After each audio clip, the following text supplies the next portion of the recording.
Welcome to Rashmi's रसोई। सर्वांनाच ओल्या नारळाचे आणि रव्याचे लाडू तर खूप आवडत असतात, पण काहींचे लाडू कडक होतात तर काहींचे खूप मऊसूद होतात।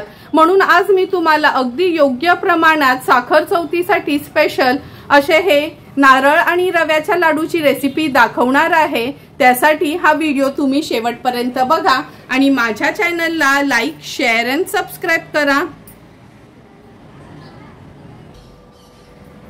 आज आपण ओलं खोबरं आणि रव्याचे लाडू बनवणार आहोत। त्यासाठी 1.5 वाटी खवलेलं ओलं खोबरं घेतलं आहे, 1 वाटी बारीक 0 नंबरचा रवा, 1 वाटी साखर, अर्धी वाटी पाणी, ड्रायफ्रुट्स मध्ये बदाम, पिस्ता, काजू आणि वेलची पूड वापरणार आहोत आणि 2 टेबलस्पून तूप वापरणार आहोत। तर चला मग रेसिपी बनवायला सुरुवात करूया। सर्वात आधी आपण नारळ आणि रव्याचे लाडू बनवण्याकरता पाक बनवून घेणार आहोत। 1 वाटी साखर घेतली आहे आणि अर्धी वाटी पाणी वापरणार आहोत। हा आपण 1 तारीचा पाक बनवायचा आहे। सुरुवातीला हाय फ्लेम ठेवूनच व्यवस्थित साखर विरघळून घ्यायची आहे पाण्यामध्ये।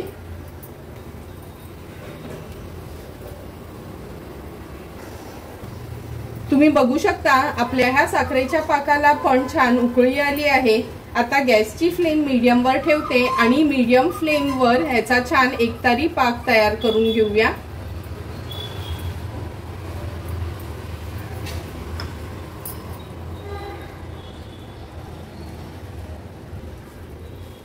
तीन ते 4 मिनिटं झालेत। लो टू मीडियम फ्लेम वर आपण हा पाक तयार करत ठेवला होता। चेक करून घेऊया। हे बघा एक ड्रॉप तर पडतोय। तुम्ही बघू शकता त्याची तार पण छान फॉर्म होते। गॅसची फ्लेम मी आता स्विच ऑफ करते, कारण का ना ह्याचा खूप कडक पाक होता कामा नये। आता चेक करून घेऊया। चमच्यावर थोडासा हा पाक काढून घेतला आहे। गरम असल्यामुळे लगेच आपण हा चेक करू शकत नाही। आता थोडासा बोटाला लावून बघूया। आपण चेक करून घेऊया। 1 तार झाली की लगेचच गॅसची फ्लेम स्विच ऑफ करायची आहे आणि हा पाक आता आपण एका बोल मध्ये काढून घेऊया।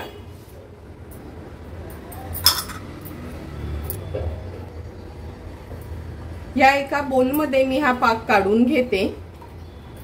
जर ह्या गरम भांड्यातच तुम्ही पाक ठेवलात ना तर तो पाक आणखीन शिजला जातो, नंतर ती साखर आहे ना कडक होते।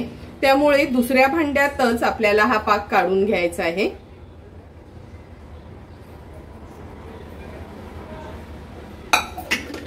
रवा आणि खोबरं भाजेपर्यंत हा पाक आपण गार करून घेऊया। गॅसवर आपण हा पॅन गरम करत ठेवला आहे। 2 टेबलस्पून एवढं तूप घ्यायचं आहे। तूप ना थोडं विरघळलेलं असेल तसंच घ्या, म्हणजे बरोबर अंदाज येतो। तूप व्यवस्थित आपण तापून घेणार आहोत। आता 1 वाटी अगदी बारीक रवा आपण तुपावर घालायचा आहे। गॅसची फ्लेम एकदम लोवर करून घेते।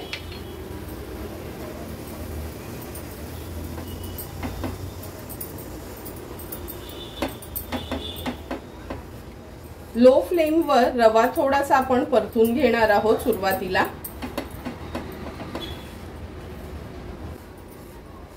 आता हा रवा आपल्याला 6 ते 7 मिनिटांसाठी अगदी लो फ्लेम वर रव्याचा कलर चेंज न करता भाजून घ्यायचा आहे, म्हणजे लाडू खाताना कच्चा रवा जाणवणार नाही।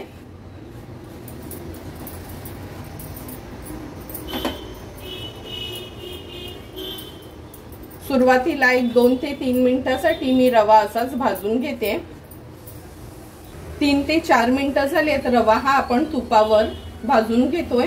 एवढा छान सुगंध पूर्ण घरात पसरलाय तुपाचा आणि रव्याचा। आता ह्याच्यामध्ये आपल्या आवडीप्रमाणे ड्रायफ्रुट्स ऍड करूया। तुम्हाला माहिती आहे हे लाडू असे आहेत ना का ह्याच्यामध्ये तुम्ही थोडेही ड्रायफ्रुट्स घातलेत नाही तरी चालेल, काहीच फरक पडत नाही टेस्ट मध्ये। फक्त आपल्याला आवडतात म्हणून आपण हे ड्रायफ्रुट्स ऍड करतोय। आता आणखीन 3 ते 4 मिनिटांसाठी हा रवा आणि ड्रायफ्रुट्स छान परतून घेऊया। आणखीन 3 ते 4 मिनिटं झालेत। तुम्ही बघू शकता हा रवा आपण तुपावर व्यवस्थित भाजून घेतला आहे आणि थोडाही ह्याचा कलर चेंज होऊ दिला नाही। आता हा रवा आपण एका प्लेट मध्ये काढून घेऊया।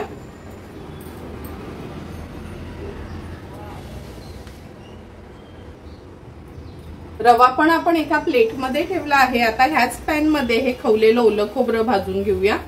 तूप वगैरे घालायची काहीच गरज नाही। गॅसची फ्लेम लो ठेवून लो फ्लेमवरच हे खोबरं व्यवस्थित मी भाजून घेते एक 4 ते 5 मिनिटांसाठी। म्हणजे जेवढे जास्त वेळ आपण हे भाजू ना तेवढे आपले लाडू चांगले टिकतात। म्हणजे 8 ते 10 दिवसांसाठी पण बाहेरच व्यवस्थित हे टिकले जातात। म्हणून अगदी लो फ्लेमवर हे खोबरं आपण व्यवस्थित भाजून घेणार आहोत। आणखीन 3 ते 4 मिनिटं झालेत। हे बघा खोबरं आपण व्यवस्थित भाजून घेतलं आहे। म्हणजे ह्याच्यातनं पाण्याचा जो अंश असतो तो थोडा कमी झाला ना तोपर्यंत भाजायचंय, पण कलर चेंज होऊ द्यायचा नाही। आणि भाजण्याचं कारण फक्त एकच आहे का मग हे लाडू खूप दिवस टिकतात। आता गॅसची फ्लेम स्विच ऑफ करूया आणि हे खोबरं देखील मी काढून घेते।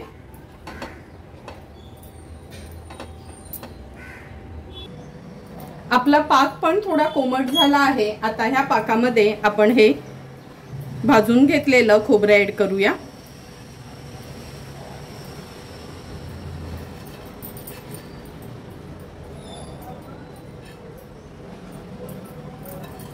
लक्षात ठेवा हे खोबरं वगैरे भाजताना ना तूप घालायची काहीच गरज नाही आहे।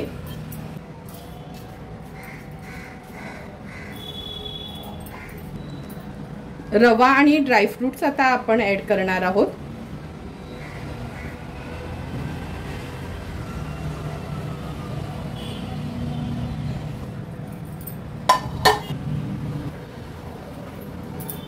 अर्धा चमचा वेलची जायफळ पूड। मी ना ह्या थोड्याशा गुलाबाच्या पाकळ्या ऍड करते। ह्या टोटली ऑप्शनल आहेत, फक्त लाडू छानशे दिसावे म्हणून ह्या गुलाबाच्या पाकळ्या मी ऍड केल्या आहेत। आता व्यवस्थित हे मिक्सचर आहे ना एकजीव करून घ्यायचंय आपल्याला।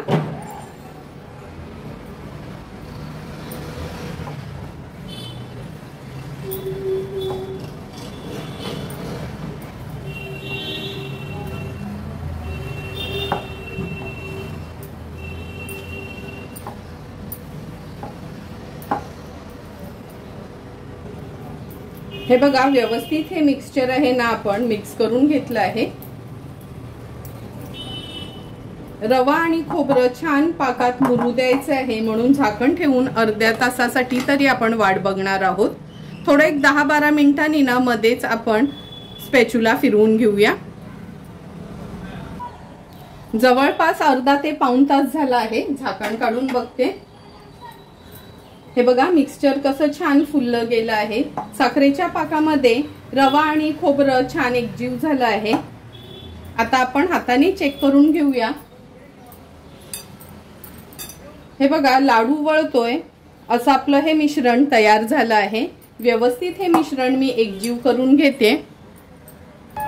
हे बघा आपलं मिश्रण छान एकजीव करून झालं आहे। आता ह्याचे लाडू वळून घेऊया। हे लाडू ना थोडे रसरशीतच असतात, म्हणजे खायला तोंडात घातल्याबरोबर लगेच विरघळले जातात असे लागतात। व्यवस्थित ह्याचा लाडू वळला जातो। मी सांगितलेल्या प्रमाणात सर्व इन्ग्रेडियंट्स जर तुम्ही घेतलेत ना तर तुमचे पण हे लाडू जरी पाकातले असले तरी पण छान असे मऊसूद होतील। लाडूला छान असा गोलाकार देऊया आपण हाताने फिरवून। हे बघा सुंदर असा आपला रवा आणि खोबऱ्याचा लाडू तयार झाला आहे। आता हा लाडू एका प्लेट मध्ये ठेवते। अशाच पद्धतीने उरलेले लाडू आपण तयार करून घेऊया। लाडू वळताना तुम्ही बघितलं असेल का जरी एक तारी आपण साखरेचा पाक केला आहे तरी किती इझिली हे लाडू वळले जातात। म्हणजे ना पाक कडक झालाय नाही काय, अगदी परफेक्ट असं झालं आहे।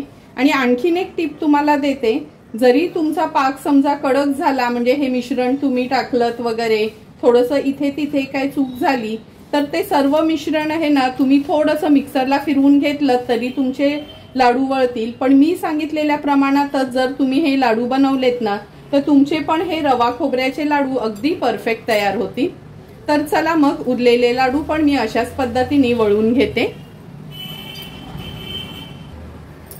तुम्ही बघू शकता एक एक करून सर्व लाडू आपले तयार झाले आहेत। हे बघा बोल मध्ये थोडंही मिक्सचर राहिलं नाही किंवा थोडंही आपलं मिक्सचर वाया गेलं नाही। झटपट असे आपले रवा खोबऱ्याचे लाडू तयार झाले आहेत। तयार झालेले हे लाडू आता आपण सर्विंग प्लेट मध्ये सर्व करणार आहोत। सुंदर असे तयार झालेले आपल्या ओल्या खोबऱ्याचे आणि रव्याचे लाडू आपण ह्या सर्विंग प्लेट मध्ये सर्व करून घेतोय। तुम्ही बघू शकता किती सुंदर रसरशीत असे आपले हे लाडू तयार झाले आहेत। तुम्हाला पण मी जर बनवलेले हे खोबऱ्या रव्याच्या लाडूची रेसिपी आवडली असेल तर तुम्ही पण नक्की माझ्या पद्धतीने एकदा तरी हे लाडू घरी ट्राय करा आणि मला कमेंट करून सांगा की तुम्ही बनवलेले हे लाडू कसे झालेत ते। जर तुम्हाला मी बनवलेल्या ह्या लाडूचा व्हिडिओ आवडला असेल तर नक्की माझ्या चॅनलला तुम्ही लाईक, शेअर अँड सबस्क्राईब करा। Thank you for watching my video.